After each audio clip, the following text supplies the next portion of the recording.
Just a moment, Doctor. Dato has left. Just rejoining. Okay, yeah, I thought.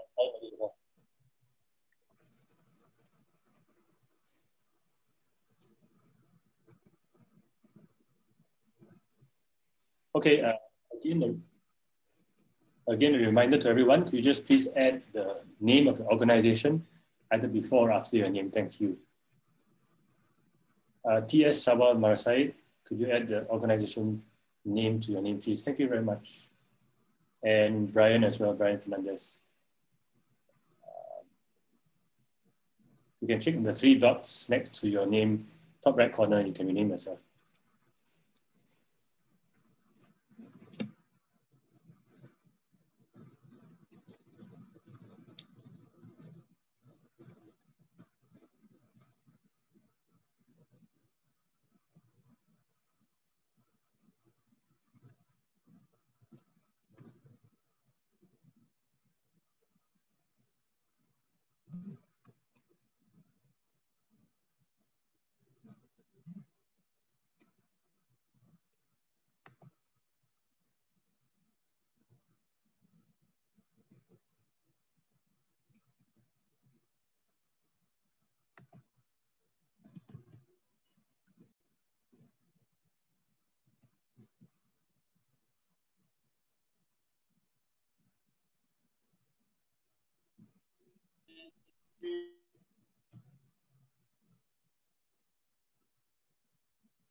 Okay, so while waiting for Dato to come on, let's just very quickly introduce everyone that we have here today.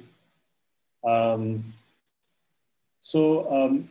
representatives from the healthcare professional bodies and associations we have with us, the Academy of Medicine of Malaysia.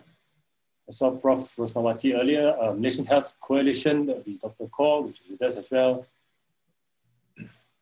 And we have Malaysian Practitioners Coalition Association of Malaysia, or MPCAM, Dr. Raj. Malaysian Pharmacists Society.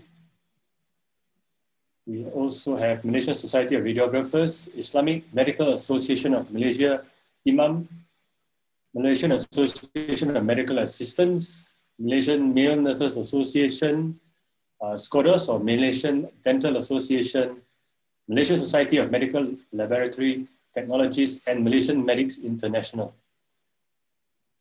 Okay, Vijay, ready with the press statement? Perhaps we could have that first. There will be plenty of time actually for question and answer later. We shall get, I think, Dr. Vijay to read out our press statement before we start. And meanwhile, I think our IT team is still getting that to come online. Sorry for the technical difficulties. Vijay, on to you. Yeah, hi. Thanks a lot, everyone, for making your time to the press conference, joint press conference of healthcare societies all around Malaysia. I thank all the press that have come. I also thank all the societies and associations who have come along and supported this cause. I believe that all of us are in the same boat at this current moment. All of us are fighting the same pandemic, and all of us are actually fatigue already. All of us are in a state of fatigue where all of us probably need help to improve the healthcare system in Malaysia. So together with that, all the associations that we have invited today have actually come together with a joint statement, which I'll be reading out shortly. And we hope that with this, we are able to see some changes in the healthcare system in time to come. And when we mention time to come, I hope that in the soonest time to come, because as we can see, cases are on the rise once again, and we do not know when this will end. And a lot of our healthcare workers, whether it is doctors, pharmacists, nurses, dentists, we have radiographers with us, we have lab technologists with us, everyone. I believe everyone is currently in a state of dire need, okay? And we believe that we as a health coalition in a whole should make some changes in the healthcare system. Okay, I've just seen Dr. Subramaniam, who's the president of the Malaysian Medical Association, come on. I'll probably hand over the mic to him first before I read out the joint statement. Thank you. Let me first of all thank you all for taking time to be with us in this joint meeting. I mean, some of us we have met, some of us we may not have met, but you know, the whole process today is about the manpower that we are trying to look for. I mean, there are, at the same time as we put our Black Monday, there are also black flags flying, white flags flying, and it's causing a bit of confusion in the place. But I want to make it very clear, we are not into any one of those things. This is entirely our own sort of solidarity move. In a way, we are hoping that all will actually join together, and I'm very pleased to see the number of people who have agreed to be standing with us in the struggle, or it is a struggle, I must say. Earlier, I used to say a negotiation, but I think it's all becoming a struggle to make these contract jobs a permanent job for the health professionals in various sectors. It doesn't matter which sector, in all sectors. And this, for the last 5 years, the trouble has been going on, and we have been trying our best to negotiate. But I think I am not sure where we will go. I think this is a good move at this time to just remind the powers that are and the authorities that look at all this and say, okay, this is a serious matter, we better do something. And I think COVID is doing a good thing. It's not a good thing to have COVID, but I think at least it is showing us at the present moment what shortage of manpower will do and how people can suffer. It's not us we are talking about. We are looking at the whole Malaysian population. Everything that we try to do is for the people of this country, is for the health manpower as well as the general public. We are fighting a very big battle without guns, without anything against COVID. And it just seems to be taking us on, head on. And I think we are not going to talk so much about COVID at the moment. We are going to leave it for let the Ministry of Health handle that, and we will assist them. We will do whatever we can to do anything possible with the Ministry of Health and with the government to overcome this rather very dangerous, risky, and traumatizing infection that's going on in this country. Presently, I think we are basically going to discuss our manpower settings in the health sector, where people are being employed as a temporary manpower, and we are hoping this temporary business will become permanent business. Otherwise, we have alternatives. Maybe I should ask Dr. Vijay, the SCOMOS chairman of MMA, to just give you a little bit of details on this. Vijay, please. Thank you, Dato'. Thank you. And thank you everyone for coming online. For those who are watching us online, well, this is a joint press conference in which we have actually involved multiple societies and associations, which I'll be informing shortly. And I would like to speak on behalf of all healthcare workers and the contract system and the future of Malaysia's healthcare workers. Now, we are now at the crossroads of history. Since the formation of our country in 1963, its security and stability have rarely been threatened, as they are currently with the ongoing COVID-19 pandemic. The virus has ravaged our country for the past 19 months, bringing our economy to its knees. It has also exposed the fact that our investments into the infrastructure and development of our healthcare system have been grossly neglected over the past decade. As we see people around us ill, our healthcare system is also ill. Aside temporarily the fact that our public healthcare facilities are insufficient to support our growing and aging population. The more critical issue is a severe lack of human resource in the public sector. While the often quoted doctor to population ratio of 1 to 454 seems optimal, this cannot further from the truth. A quick walk on the ground will reveal that our public hospitals are understaffed and under-equipped. Facilities and equipment can be acquired quickly within days, but not human capital. We desperately need the creation of more permanent positions for all healthcare professions. When I mean all healthcare professions, this includes everyone: doctors, pharmacists, nurses, dentists, all allied healthcare workers to retain our contract staff in the system. Now, our juniors also lack avenues for professional development. Healthcare and education are the two crucial pillars in nation's building. This makes the education of our healthcare professionals doubly paramount to ensure quality care for our rakyat. Yet, a significant portion of our workforce in the healthcare sector is unable to further their education in the arts of healing through no fault of their own. Being hired on contract terms since December 2016, the odds are stacked against our junior healthcare staff to acquire specialist degrees and post-basic training. They are leaving for greener pastures elsewhere as a result. As it is, public's access to specialist care is already severely hampered. We are still very far from the goal of ensuring that all important specialties are available in each tertiary hospital in every state. Look around us. It is not uncommon to hear of patients who are forced to travel hundreds of kilometers just to see a cardiologist or nephrologist for a mere 5 to 10 minutes. Patients who have to plan a visit to their state capitals just for their surgical procedures. Patients who suffer complications because they cannot reach specialist care in time. The only way to reliably increase our specialist services is to retain our talent and train them rigorously in our own local settings. It is therefore extremely worrying to see the rising wave of brain drain out of our public healthcare sector. Lose a generation of these critical healthcare professionals, and we will have to spend twice the amount of time playing catch-up. Talented young doctors, nurses, pharmacists, dentists, laboratory technologists, radiographers, and other allied healthcare professionals, medical assistants, are being forced out of the system in droves, all thanks to the lack of insight to preemptively sort out the contract hiring system. To add insult to injury, the government has been sluggish to respond to our calls to revamp the system. It's been 5 years. 5 years has passed since the first batch of contract healthcare staff were hired in December 2016. We have yet to see a significant improvement in their available career prospects, access to specialization pathways, and job security.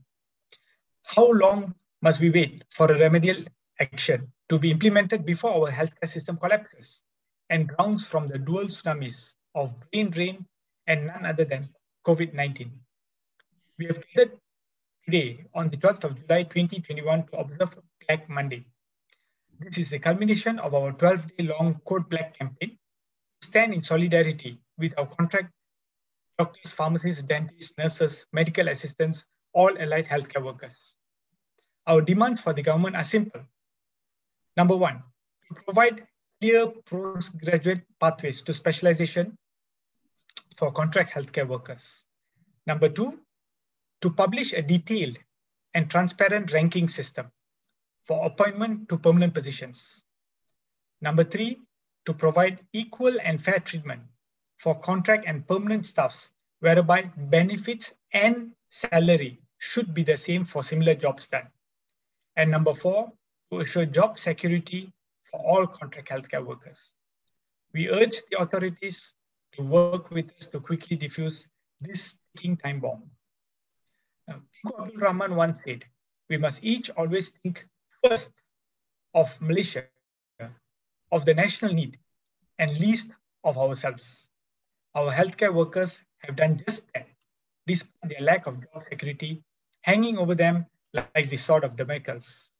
As we speak, they are running around their battle stations, valiantly fighting the war against COVID-19. These dedicated healthcare professionals should and must be retained in our public healthcare system. They are critical in safeguarding our future.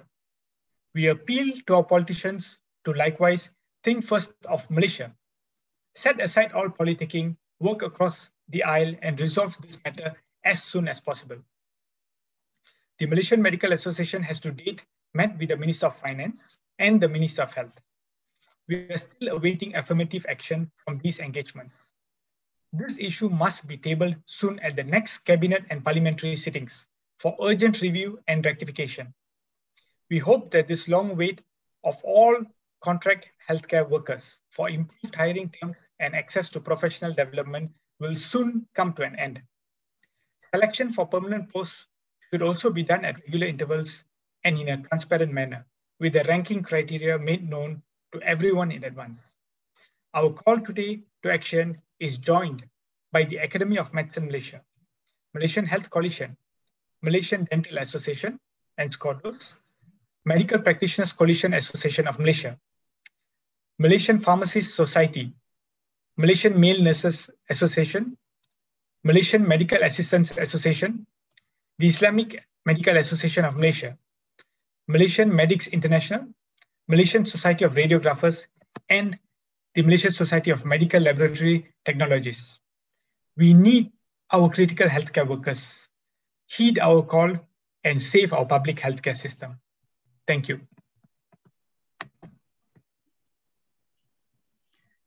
Well, thanks, Vijay. This is actually, I think, the thoughts for all of you put together. That is why we call it the joint press conference.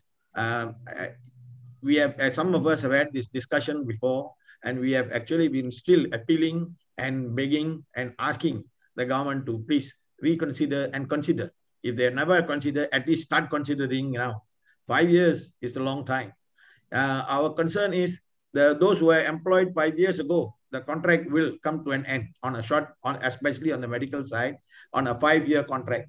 Beyond that, they're hit against the wall, and then they don't know where to go. There's no, in that contract system, they don't have opportunity to go into post-graduation. They cannot get scholarship because that's all part of the government rules that you don't go in this way, and you cannot have, if you're on a contract, you don't get all these things.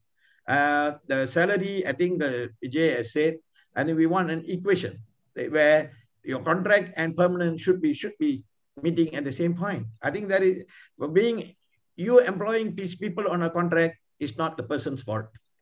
It is the government's fault. The government, I do not know why they put them all on contract. I understand it will be a financial implications, but these things were not, it's not new. This has been going on for many, many years.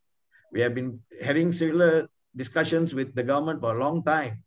In fact, I remember very well, even before all these things started, we even wanted to curb the number of medical schools that's cropping up like mushrooms everywhere.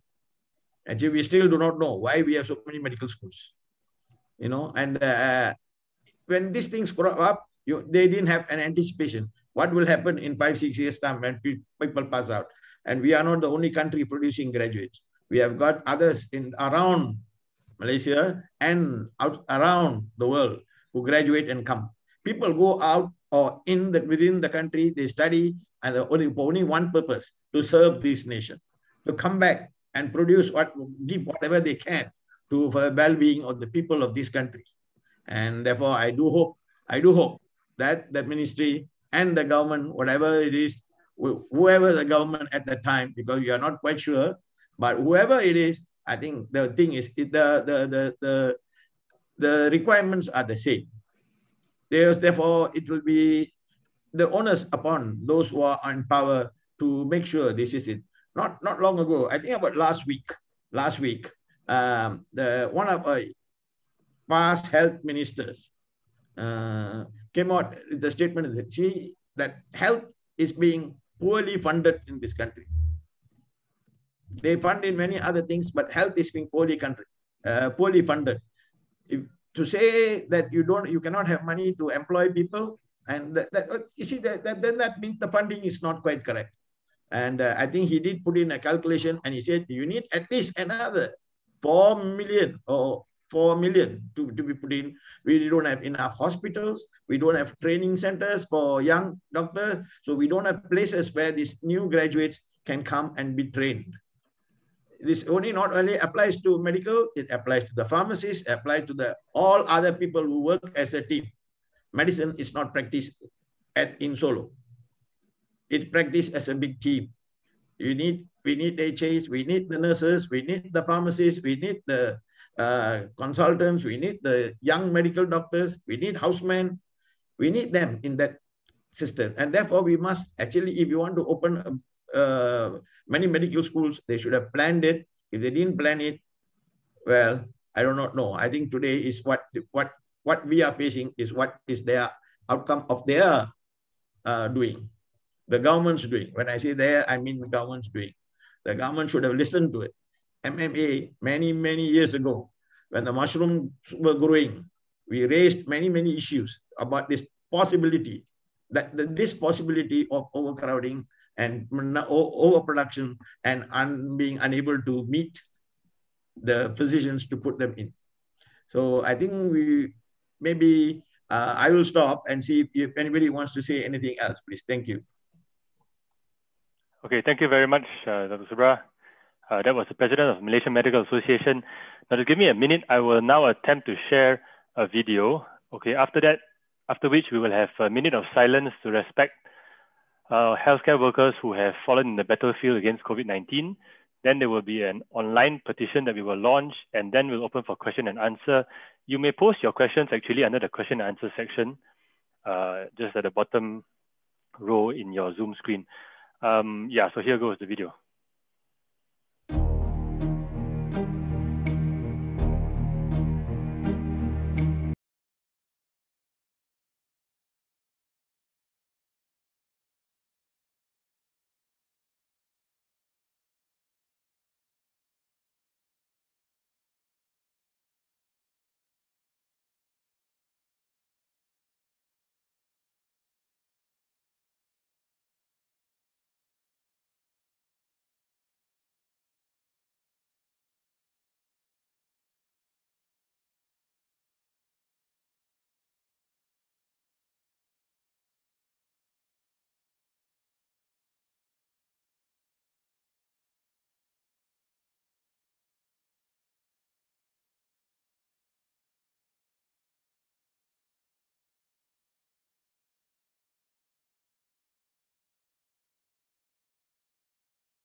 Right, thank you very much for those who sent in your pictures to be featured on our video. Sorry we couldn't include everyone, as it was done in quite a short time. So now we will just observe 1 minute silence for our healthcare workers, everyone who has been lost in the battle and the fight against COVID-19.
Okay, thank you.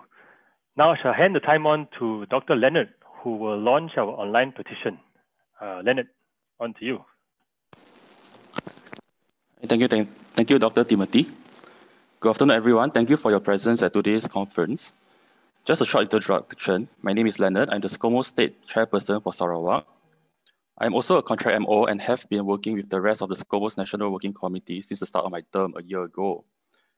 So we have seen an outpouring of support, especially from our senior healthcare staff over the past 12 days. And on behalf of all contract healthcare workers across the country, I would like to thank everyone.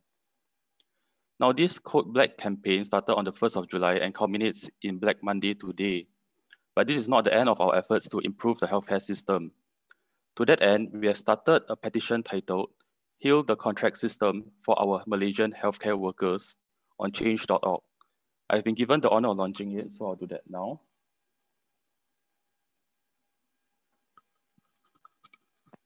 Okay, and it's now live. So it can be found at change.org or at bit.ly/savemy contract HCW. I repeat, bit.ly/savemy contract HCW. We hope to have everyone's support. Thank you. Okay, thank you so much, Dr. Leonard. I think we have Mr. Amrahi Buang, who has raised his hand from just now. I'll get him to unmute his mic and say a few words. Thank you. Thank you, Dr. Timothy. I think I'm really honored to be here. And when I hear from Datuk Subra just now, I have to share what actually the pharmacists have gone through in terms of the contract. Yeah. Okay. The background to this issue, this contract system actually started in December 2016. Yeah. And then I'm sure everyone knows the reason why at that time they're doing it, because it's simply a lack of funds from that time. And they say that no, there's problem is feeling regarding the permanent post. After that, they create this policy of the contract. Yeah. So what the pharmacists have gone through, the first extension actually was announced in April 2020. That means after 6 months. Yeah. After that, they extend. Second extension announcement on September 2020, another 6 months. And then third extension in February 2021 for 1 year. So what I'm trying to say here is, all these extensions are not really productive, and it's really very damaging to the morale of contract farms, of course, to the rest. And if you look into the current state of the first batch, that December 2016, ending their latest extension in May 2022. So these are just to share with you what are the current state. Yeah? And the key demands on the part of the pharmacists, we just want to have equal treatment and benefits for our contract pharmacists. Yeah? We don't have, because all of them are under UF41. So there's no UF43 for pharmacists. UF43 should have been considered for those serving 3 years and above for sharing the same responsibility as with the permanent staff. And of course, with what Dr. Timothy mentioned, there's no clear and transparent criteria for appointment to permanent position. And another point is basically the job security in the long term and the career progression in the government. My final word is like this. This has affected 7,139 contract pharmacists as announced by the Honorable Health Minister. So that's all from me, Timothy. Thank you. Thank you very much, Mr. Amrahi. Okay, we actually can start a question and answer session now. We have 3 questions from Mr. Lokman from Berita Harian. I'm assuming Berita Harian is PH. So we go through these 3. Anyone here on the panel can give you answers. Number 1, apa hasil daripada pertemuan dengan Kementerian Kesihatan mengenai isu petugas kesihatan kontrak tempoh hari? Apa antara perkara yang dijanjikan dan apakah corak penyelesaian?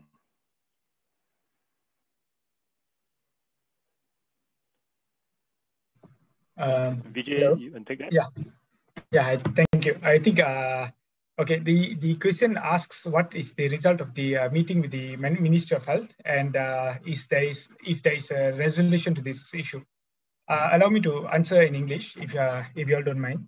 Well, I think the meeting was actually quite fruitful compared to a lot of previous meetings, and we have been informed that the issue regarding the contract system will actually be brought to the next cabinet meeting, and we are awaiting an announcement to be announced quite soon. We hope that the cabinet meeting will take place this Wednesday, and there will be a resolution to this issue as soon as possible. Now, saying that, as I've mentioned in my press statement earlier, that we would also urge the government to table this issue for a long-term solution during the parliamentary sitting as well. But for an urgent need at this stage, we hope that there's some result from the cabinet meeting, which will be on this Wednesday, which we were told. Thank you. Okay, thank you, Vijay. Number 2 and 3. So, selama 12 hari hartal berlangsung sejak 1 hari bulan Julai lalu, sejauh mana keberkesanan ini dan sambutan dia? Okay, I will take this question again. Sorry, we did not have hartal for 12 days. Sorry, we were actually conducting Code Black. Code Black was actually organized by the Malaysian Medical Association together with all the healthcare workers that you can see on the screen right now, and it was actually a move of solidarity for all healthcare workers. So I think we need to clarify this, because as Dato had mentioned earlier, many of us have been confused with the number 1 is a strike, number 2 is the Black Flag movement, and in fact we were even told that there was supposed to be a movement going on today which also used the color black. So we hope that it is clear that Code Black was actually a 12-day solidarity for healthcare workers purely. And Black Monday is the 12th of July event where everyone uses black. I hope all the media and press have also used black today. But yes, that is where we actually are starting this whole campaign. And as Dr. Leonard had mentioned earlier, we'll be moving on to a petition, and there'll be a few more things that will be coming up shortly. Thank you. Okay, thank you, Vijay. So the last one from Mr. Lukman. Apa pendirian apabila KKM perincikan bahawa pengambilan ke jawatan tetap dibuatkan bersandarkan merit, bukan automatik? Wajarkah pelantikan ke jawatan tetap dibuat secara automatik dan apa asasnya? Okay. Okay, I shall take this question again. So anyway, the intake of permanent officers, the intake of permanent officers, we believe has to be done via merit. And of course, given the choice, if we could give everyone permanent positions automatically, that would be the best solution. But we understand as well that this may not be feasible on the long run. However, before we make the decision that this is not feasible on the long run, I think it's good for us to actually have a proper merit system, a proper point system, so that there are actually proper methods where the current contract officers will know how to progress in their current career. For example, speaking from the doctor's point of view, maybe the other careers can also speak. But from the doctor's point of view, if a doctor were to finish housemanship, where does he go from there? Does he have a does it mean that if he goes to district, he would get extra points? Does it mean if he completes a parallel pathway exam, will he get extra points? There's no clear-cut criteria in that sense. So we believe that if such system is to be created, then there needs to be a proper criteria for choosing these doctors and all that. Thank you. Members of the media, can you kindly post your questions in the chat section? Dr. Vijay, there is a question there from Borneo Post, from Galileo. Can you kindly take that question? Yeah. So we've seen this question on PPVs and vaccination centers are not so relevant, I'm sorry, to this particular press conference, because we're actually discussing the contract doctor issue.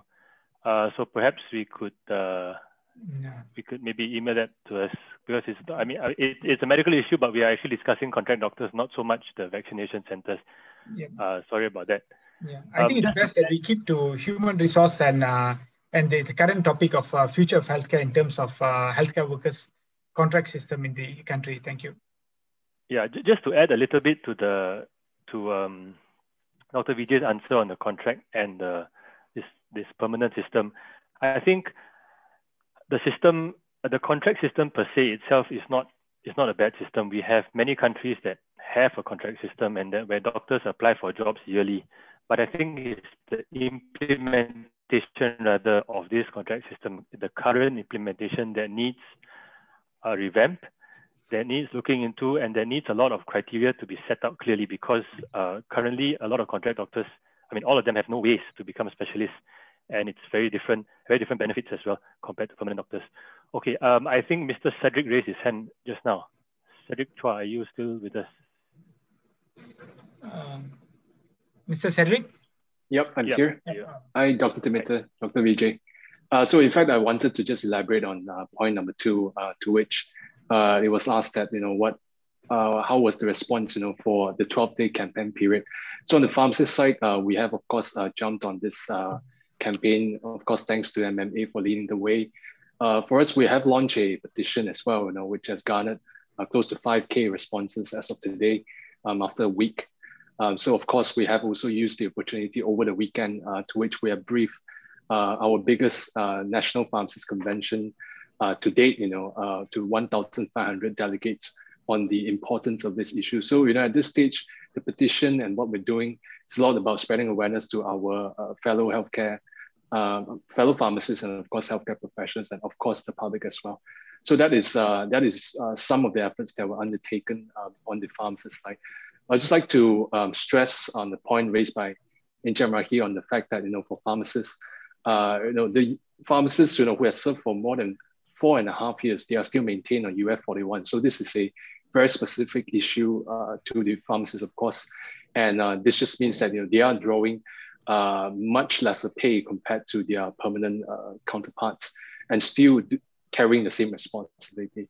So of course, this would, of course, translate to a lot of mistreatment and unfairness at the workplace, where we just simply cannot predict how things, the chemistry is like between people of just different grades working together, because it has just become so precarious.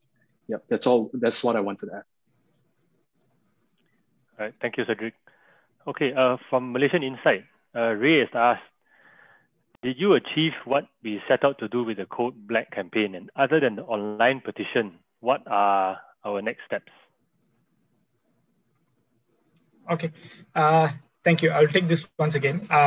In terms of Malaysian Medical Association and SCOMOS, did you achieve what they set out to do with the Code Black campaign? Well, in fact, to our knowledge, in fact, we started Code Black on the 1st of July, and everyone was supposed to dress in black on the 12th of July. But we were more than happy to actually see everyone starting to dress in black since 1st of July. And some have actually continuously worn black until today. So I must applaud those healthcare workers who have actually continued to wear black.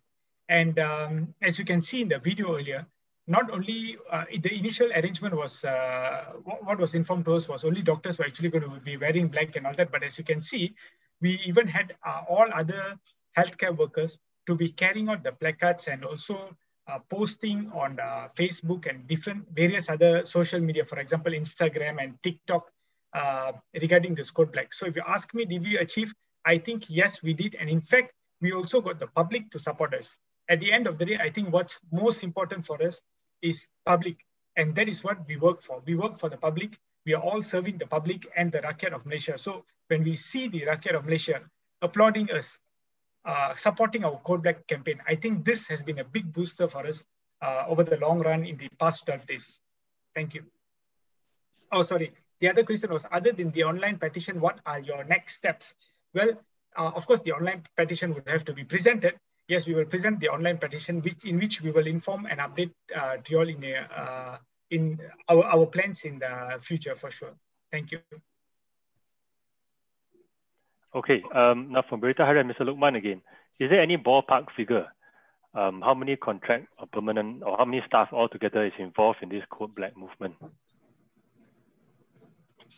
I do not have a ballpark figure for sure, but I can tell you, I can daringly tell you there's more than 50,000 for sure, I think.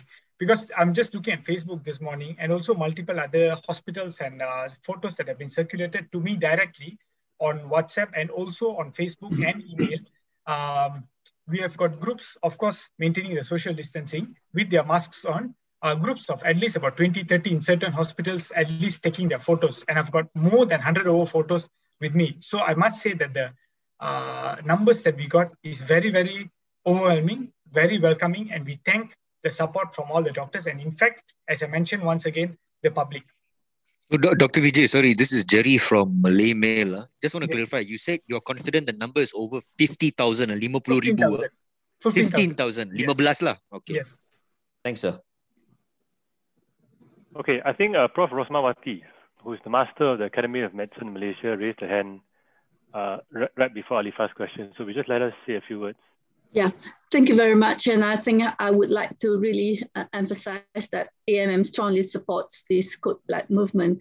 But in addition to what has been said about what we are urging the government to do, we also would like to stress that we would actually like to actually offer the opportunity to create more pathways for junior doctors. And we are currently discussing with the Dean's Council on the ways to do this, including increasing the number of places, not just for the master's program, but hopefully also to actually look into providing structured training modules for specialists in training. So these are the additional things which also were covered in our statement in supporting the Code Black movement. Thank you very much, Prof. Rose. For those of you who are not aware, the Academy of Medicine of Malaysia is basically the academy in charge of all the specialists in this country. Okay, Alifa from Code Blue, I'm sure a question everybody has been asking and wants to ask. What happens next if the government does not address the situation as demanded? As you have said, there are financial implications to this. Hiring more doctors means having to spend more money, which they say they do not have. For example, the Hartal organizers earlier shared that some 300 doctors from the May 2017 intake have been offered permanent positions, but there are about 25,000 contract doctors. So what is next? Will we settle with that or moderate our demands?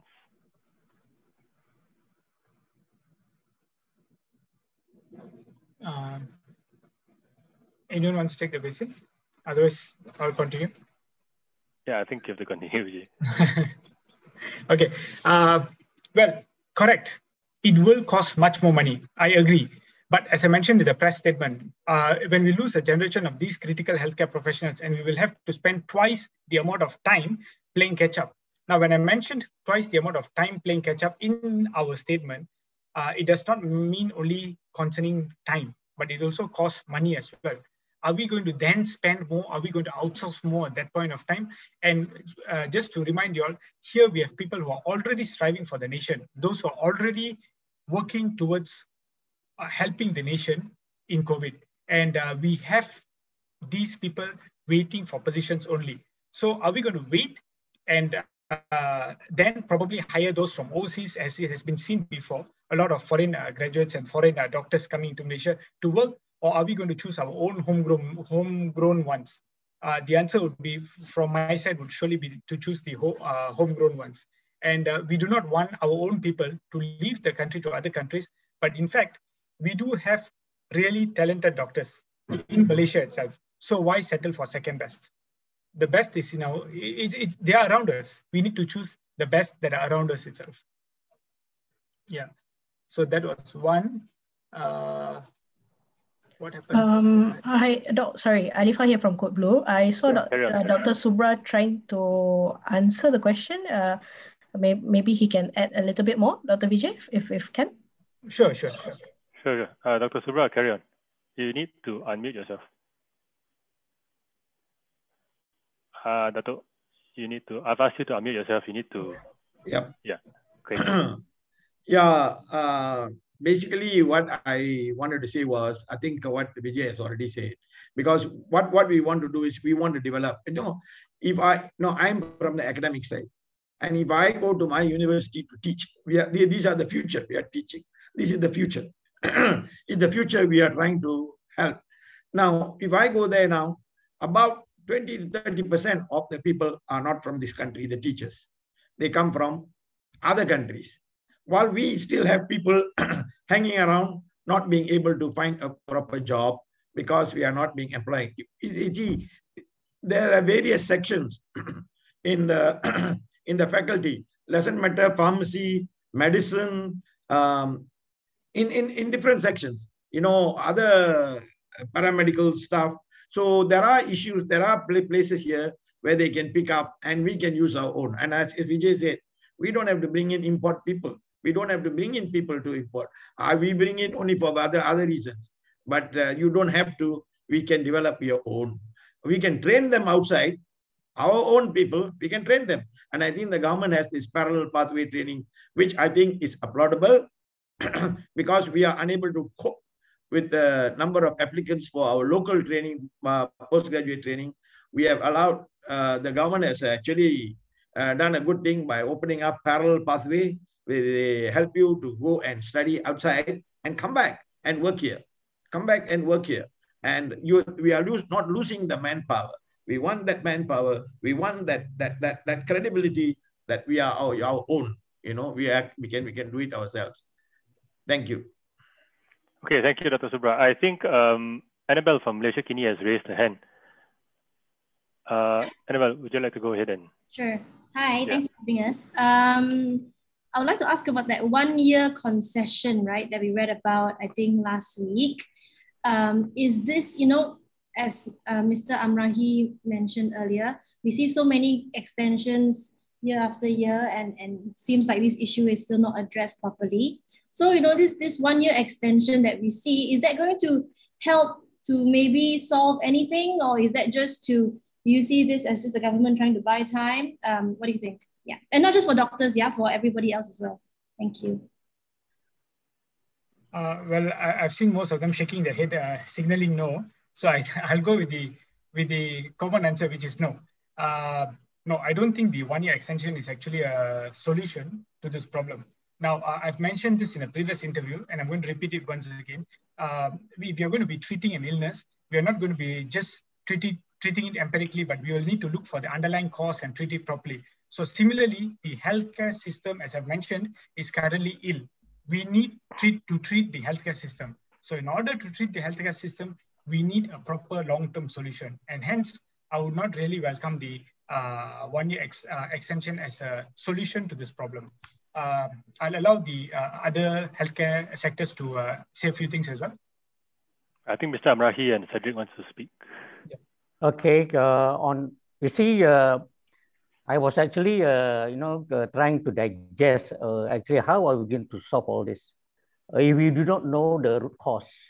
Okay, so but I think in terms of the needs, I think with the population going into a geriatric population, I think we really need to go and do a proper human resource planning. So far we really didn't see a proper planning. So that is why this thing is just an extension. So I think the government of the day must be transparent. We want to know how much do actually we need all this, and how much do we need all this. So I think transparency is very important. If we need to change the policy, we need to change the policy, and we all know that that one of the main root cause of this is because of the fact that of the two-tiered what they call healthcare system, and then the lack of healthcare financing. So it's actually a total solution that we need to address. Then will be fair to everyone, to every part of it. So I strongly suggest that we really look into all this to make sure that we have a permanent solution to this. Because I don't think we want to waste people's money if just because we don't have proper planning. I wouldn't say that we must have merit into this. We want the best to be in service and so on. So I think the root causes have to be addressed. Thank you. Okay, thank you, Ms. Amrahi. Cedric, did you want to say something as well? Yep. Thanks, Dr. Timothy and Encik Amrahi. So I just want to add on to Encik Amrahi's point. I think I would suppose that the SCOMOS will also agree with this, that one of the real key reasons that we're seeking for more permanent positions also for career progression, right? For the doctors, of course, it's specialization. For the pharmacists, it will be about pursuing career advancement for them.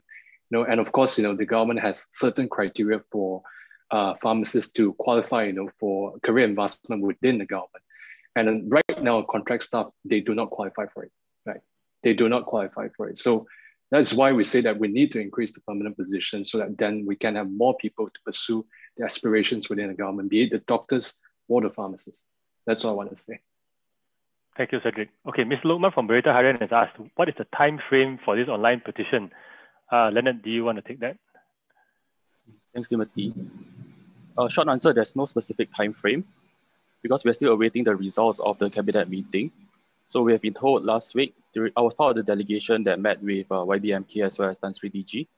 They have said that they will be bringing something to cabinet this week. So we'll need to wait for the results and then we'll plan our next steps after that. Okay, thanks. Alifa has raised her hand again. Sorry, Tim, can I just interject for a while? I think I haven't answered one question. I saw something. So there's a new May 2017 intake have been offered permanent positions, but there are about 25,000 contract doctors. So what is next? Will you settle and moderate your demands? Well, I think as we have always mentioned and stood with our stand, that yes, we understand that permanent positions are, there's a limited number of permanent positions. Now, the first action that we request is for an increase of this number of permanent positions. But besides that, we have also offered a plan B in which there has to be a proper merit and probably an extended contract system which can be provided so that there's proper career progression, a proper job security, and a clear-cut, transparent criteria for all contract healthcare workers. I believe I've spoken to the nurses, I've spoken to the pharmacists, I've spoken to the dentists, I've spoken to the allied healthcare workers, everyone, the medical assistants. The same similar issue that we all face are these main issues. So if these issues can be tackled, I believe that there should be a way to actually absorb more officers. And in fact, these officers that have been requested to be absorbed, we also gave a suggestion of maybe with the KWSP scheme. So if monetary alone is a problem, then yes. But saying that, I also want to repeat my stand that yes, monetary may be a problem, but we should always invest in healthcare. Healthcare should be given the primary budget, one of the biggest budgets in the country. And on top of that, I believe that healthcare works with demand and supply. So as demands increase, supply has to increase, and we hope there will be a higher budget for healthcare given at every seating of the budget. Thank you. Thank you. Thank you, Dr. Vijay. Dr. Vijay, yeah. Can I just add a question for the media here yes, as well? I mean, since the press conference is about the future of healthcare workers in Malaysia, can you name some of the specialties that are facing severe shortages? Just so the media will know and they are aware. I think does Prof. Rosmawati want to say something? So in terms of overall specialist shortage in the country, if we go by the OECD ratio of specialists to population, we are way 1/3, much less than 1/3, in fact, compared to what is the average in OECD countries. I will not name particularly any specialties which are short, but which comes to mind is, of course, that you all know already includes oncology, includes even anesthesia in certain parts. You know, we are talking about overall in the country, a lot of places in the outside the main cities are still lacking in many specialists. Pathology, I mean, a lot. I would not say anything in particular, but would say that in overall, there's shortage of specialists, full stop. So we need to address that. We have the opportunity now with having more medical officers around. So we will need to create career progression for them, and just like for other healthcare workers. Prof. Rosmawati, sorry, Jerry from Malay Mail. I just want to clarify, you mentioned that based on the OECD scale, we have a one-third much less compared to other OECD countries. 1/3 just to clarify. Okay, so I will give the figures from the ones that we have. We are nearly 4 for every 10,000. In OECD countries, is 14 to every 10,000 specialists. So that That is the current ratio that we're looking at, how short we are in this country in terms of number of specialists.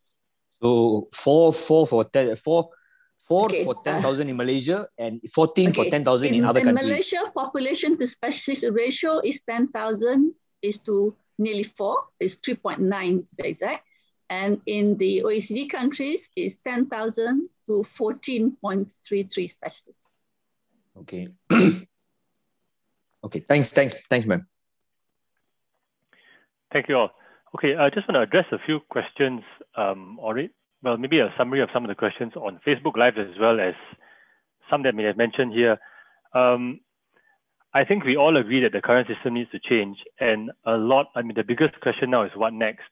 And I was also in the delegation that met the minister and the DG last week, and essentially we would have to wait for their response, because I know many people are saying, what went on during the meeting, and why can't we say anything?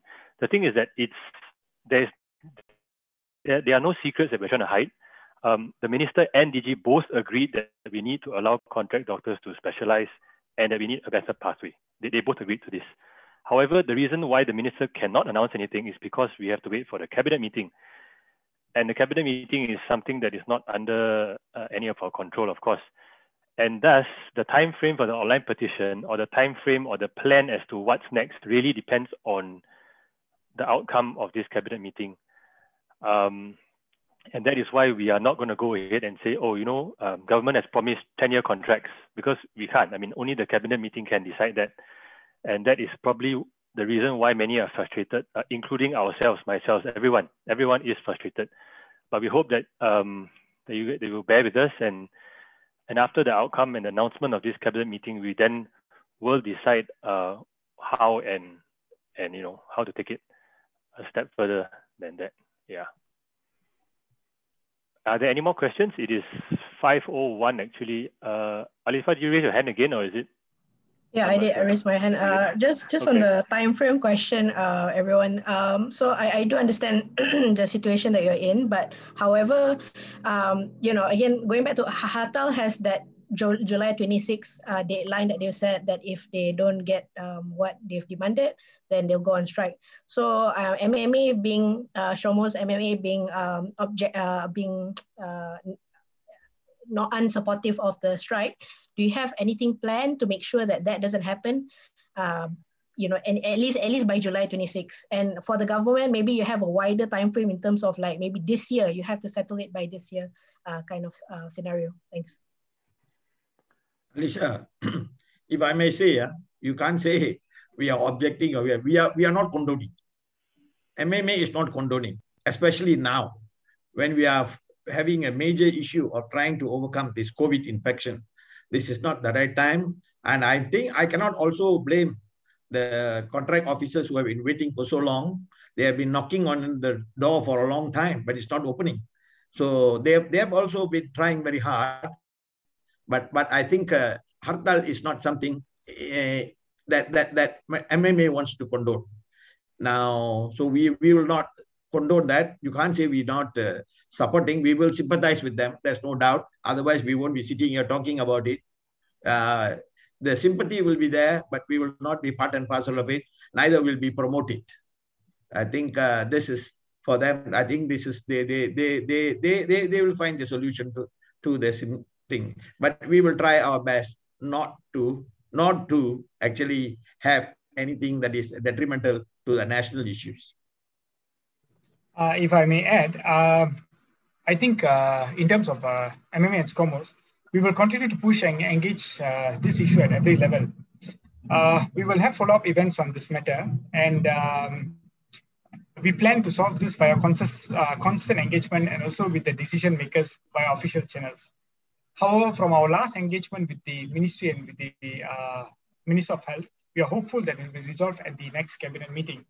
Now, to be setting a timeline, I think is way beyond our jurisdiction, because this is something that we cannot decide. For example, we were also hopeful that the previous cabinet meeting would have already brought a resolution to this issue. But as the cabinet meeting had been postponed, similarly, we cannot set such a timeline and say, no, it should be settled this time. However, we believe that the government does care for all healthcare workers in the country, and we are quite sure that something will be done to resolve the matter soon. Okay. Thank you, Dr. Vijay. Ray? Hi. Sorry, just one last question. Earlier, you mentioned that you've met with the finance minister and the Minister of Health. May I know when exactly did you meet them? Is there a date? Yes. We met with the finance minister, if I'm not mistaken, this was on the 26th of June. 25th of June, if I'm not mistaken. Yeah, it was a Friday, 25th of June. Yes, we met with the finance minister 25th of June, and with the Ministry of Health, it was last week.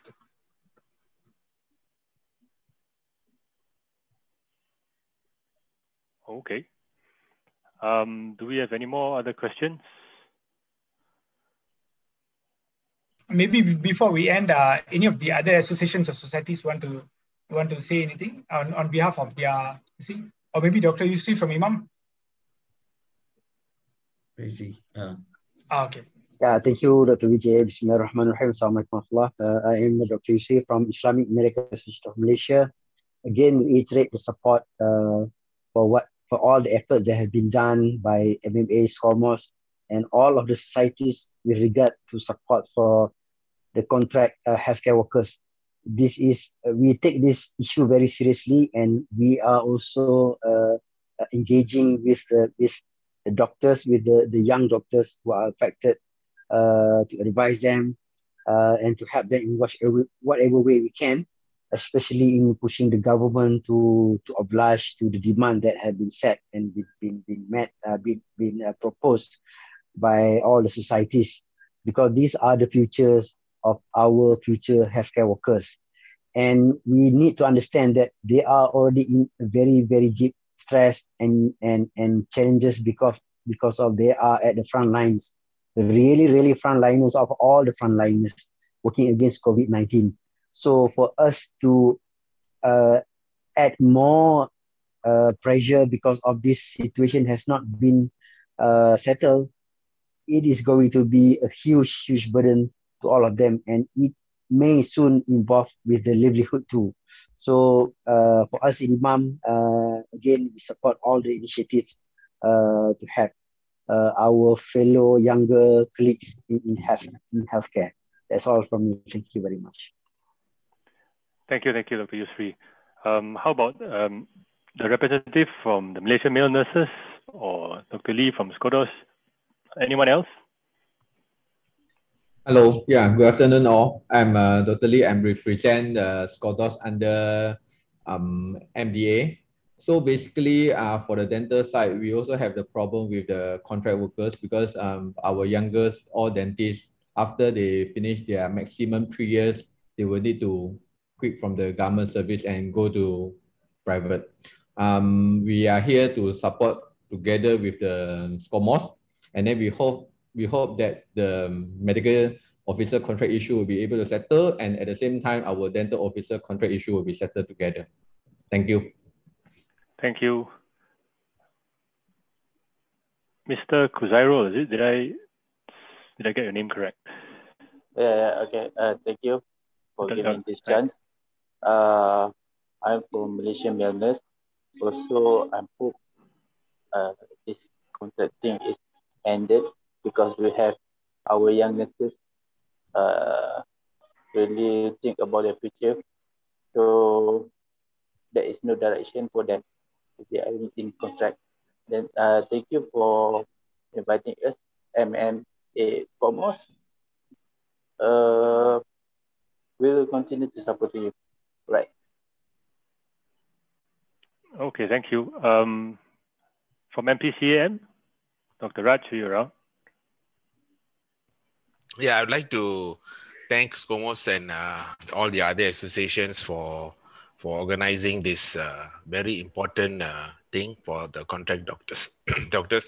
Actually, we have all been fighting for this issue for a long time. We have, together with MMA, we have highlighted this issue to the ministry just about 10 years ago when all the new medical colleges were mushrooming. We alerted the ministry, but they didn't take much heed of our advice.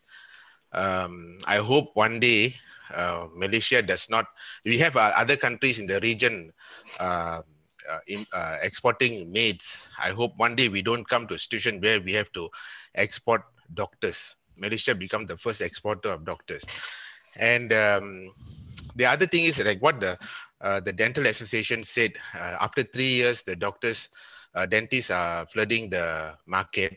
We are also worried that if there is no proper pathway for our junior doctors, all these doctors will flood the primary care system in the country, and where we will have the floodgates open and too many general practitioners and family medicine doctors opening clinics all over the place. So I think this call by MMA and also the rest of the association is timely, and I hope the government takes heed. So far, all our negotiations, most of our negotiations with MOH somehow did not bear much positive responses.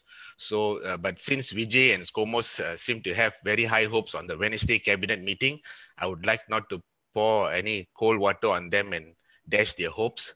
I will also join them in hoping that Wednesday we will receive some positive news. Thank you. Thank you very much, Dr. Raj. Okay, while waiting for any more questions, I'm just going to add a few lines on the Hartal and the strike. And on this proposal set by the minister about deregistration. Now, if you look at the Medical Act, any one of us here sitting in this press conference who are doctors, whether permanent or contract, can be deregistered. This is based on the Medical Act, which is in the Constitution. You can be deregistered for basically improper conduct. And if the MMC decides that regardless of what you do, whether it's during work or on holiday, whether it's strike or anything else, you can be registered. So I think while MMA does not support the strike, it will not go and take a picture of you and report you to the authorities to get you kicked out, definitely not. But we also would like to inform all doctors, whether permanent or contract, that this Medical Act is in place, whether we agree with it or not, it is in place, and therefore it is a law and it can happen. And there are consequences to our actions, and we do not want anyone to be deregistered. Although we want the system to change, hopefully after Wednesday, but it's just to inform everyone of what is currently in the law, whether we like it or not. And therefore, as government servants, we unfortunately at this point in time will have to follow that. Yeah. There's this Dawn Chan who has raised her hand as well. Not sure if you would like to speak.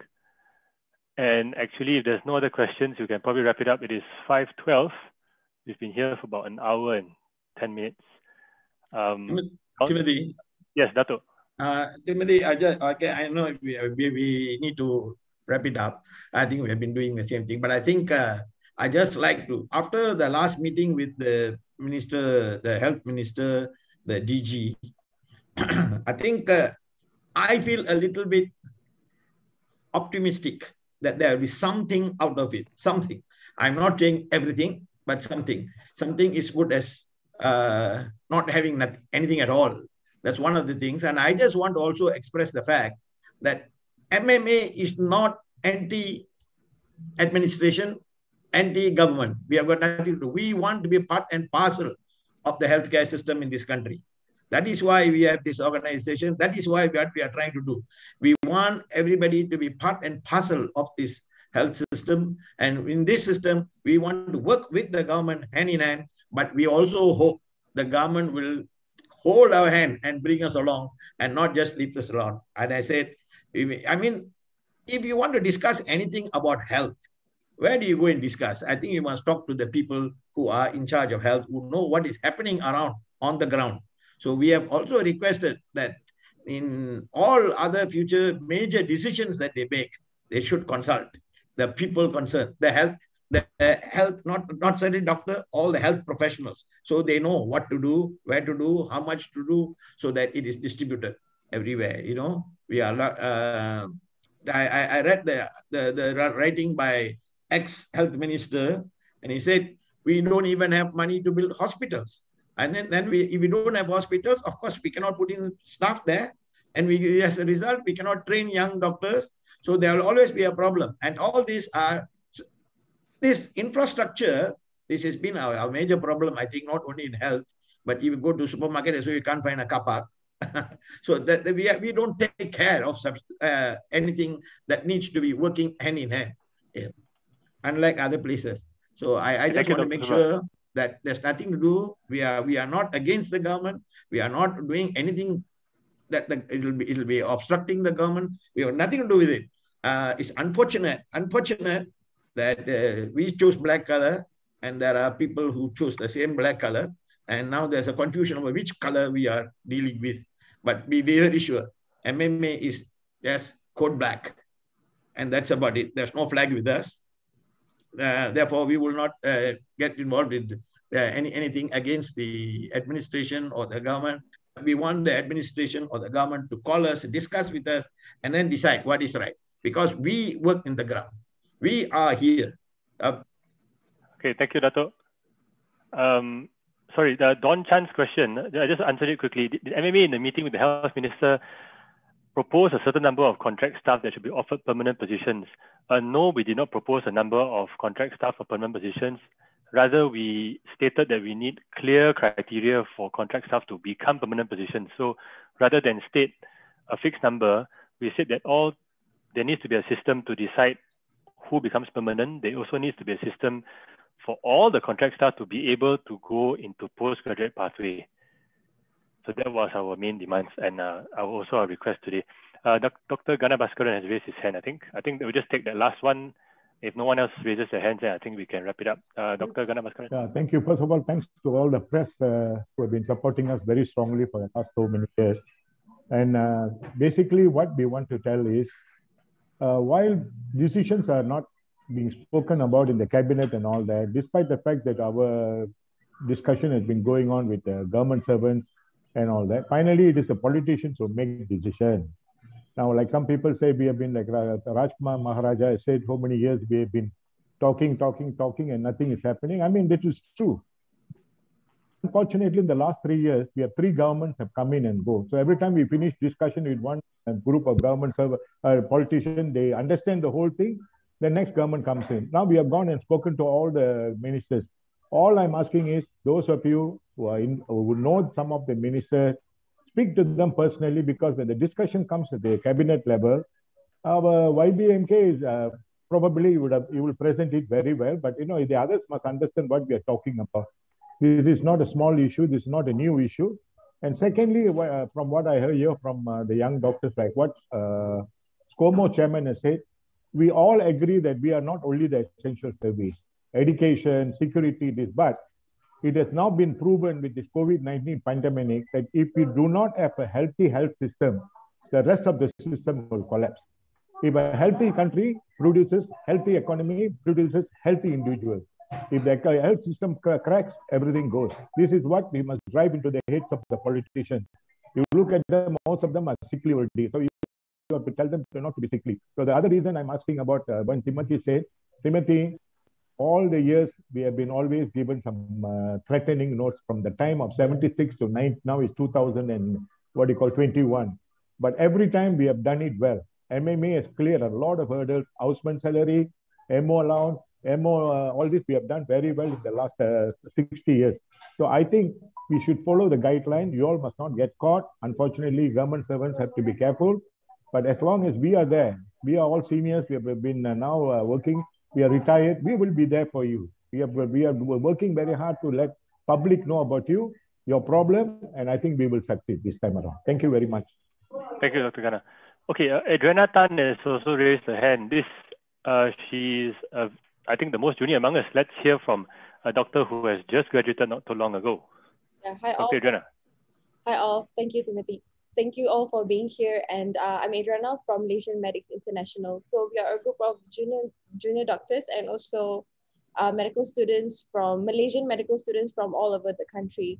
All I can say is that I think same with everyone. We hear a concrete plan, a concrete solution, because we have representative from all medical schools, and Malaysian medical students all over the country, and we know we have so many bright students and junior doctors who want to serve and continue to improve ourselves, and we just want the opportunity and avenue to do so, to improve ourselves, for ourselves, and also obviously for the rakyat. Thank you.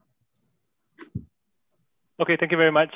Yeah, I forgot. We're just going to take a group picture. So can everyone turn on your cameras if it's convenient? If not, it's okay. Look at the camera, give us your best smile, and after that, we will end the meeting. Hi, June. Anyone else? I'll count to maybe 5 if anyone else wants to turn on the camera for a quick shot before we wrap up. Oh, okay. We have other people joining us too. Okay, I guess that's about it. Anyone else? No? Okay, then everybody, 1, 2, smile.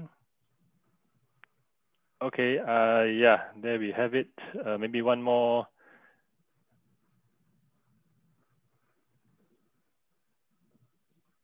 Okay. To all the media representatives and the healthcare organizations, I thank you very much. It's been great having you, and hopefully we can put a little bit more public pressure and something else, something good will happen next week. Thank you again for coming. Thank you all. Okay, thank you. Thank you very much, Timothy. Thank you. Thanks, everyone. Thank you, Vijay. Thank you for the meeting. Thank you. Thank you, everyone. Thank you. Thank you. Thank you very much. Thank you, everyone. Thank you, Vijay.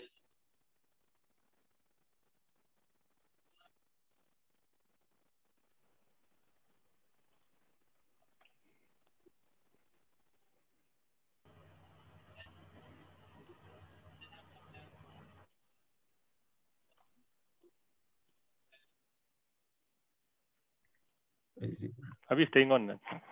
No, going. No. Bye. Okay. Bye.